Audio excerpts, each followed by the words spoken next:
আমাদের সংগঠনের বিভিন্ন শাখা থেকে আগত আমার প্রাণপ্রিয় সদস্য বন্ধুরা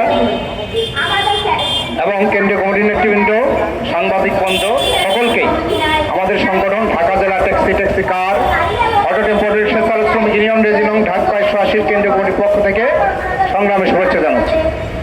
সম্মানিত চালক বন্ধুরা, আপনারা ইতিমধ্যেই অবগত হয়েছেন আজকের এই প্রোগ্রামটি আমরা করছি ঈদের আগে প্রাইভেট সেক্টরে যে হালকা যানবাহন চালকরা আছেন, যে চালকরা হালকা যানবাহন গাড়িগুলো চালায়, তাদের বেতন বোনাসের দাবিতে এবং ঈদের আগে সারা বছর কাজ করার পরে একজন চালকের বোনাস যাতে না দিতে হয়, বিভিন্ন কারণে মালিক এই ঈদের আগে ছাঁটাই করে সেই ছাঁটাইয়ের প্রতিবাদ বকেয়া বেতন সহ পরিশোধ করতেছি। আমাদের পরিচয়পত্র, নিয়োগপত্র নিশ্চিত করতে হবে, ডোপ টেস্টের নামে হয়রানি বন্ধ করতে হবে, শ্রমজীবী মানুষদের চাকরি নিয়োগকর্তার জন্য পরিচয়পত্র, নিয়োগপত্র বাধ্যতামূলক করতে হবে। এই কথা বলে আমার কথা শেষ করছি।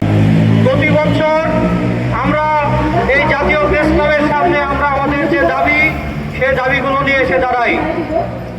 ঈদ আসলেই যেন আমাদের মধ্যে একটা আতঙ্ক তৈরি হয়, কখন যেন আমি চাকরিটা হারাই। আমরা দেখলাম ইতিমধ্যে ছাঁটাই শুরু হয়ে গেছে। আমাদের ঠিক উল্টা পাশেই সেগুন বাগিচা, এই অঞ্চলেই ইতিমধ্যে ছাঁটাই শুরু হয়ে গেছে, যাতে করে গাড়ি চালকদেরকে উৎসব বোনাস থেকে বঞ্চিত করা যায়, সেইটাকে কেন্দ্র করে তারা ছাঁটাই শুরু করে দিয়েছে। আমরা প্রতি বছরের ন্যায় এই বছরও এখানে ঈদের আগে বেতন বোনাস 20 রোজার মধ্যে পরিশোধ করার যে দাবি, সেই দাবি জানাচ্ছি এবং আমাদের যে গাড়ি চালক ভাইদেরকে ছাঁটাই করা হচ্ছে তাদেরকে চাকরিতে পূর্ণবহালের দাবি জানাচ্ছি। আমরা বিগত বছর থেকে দেখে আসছি যে আমাদের যারা এই দেশের প্রতিনিধিত্ব করে তারা শ্রমিকদের কথা মুখে বলে কিন্তু বাস্তবায়ন করে না।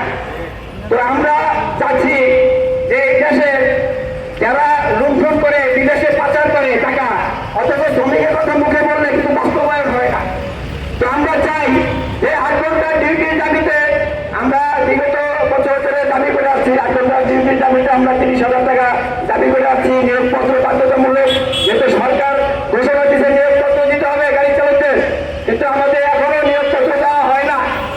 অটো টেম্পো অটো রিক্সা চালক শ্রমিক ইউনিয়ন কেন্দ্র কমিটি আয়োজিত আজকের এই বিক্ষোভ সমাবেশ বিভিন্ন ইউনিটের নেতৃবৃন্দ, সদস্যবৃন্দ এবং আমাদের কেন্দ্র কমিটির সকল সদস্যবৃন্দ এবং আমার সামনে যারা আমাদের এই কথাগুলো শুনছেন সবাইকে রয়েছে কেন্দ্রীয় কমিটির প্রচার প্রকাশনা সম্পাদক দুলাল হাওলাদার সহ যারা রয়েছেন, সবাই আমরা আমাদের কেন্দ্রীয় কমিটির পক্ষ থেকে শুভেচ্ছা জানাচ্ছি। এখন আনুষ্ঠানিকভাবে আমাদের জেলা ট্যাক্সি শ্রমিক ইউনিয়নের সভাপতি জনাব নজরুল ইসলাম বাবলুকে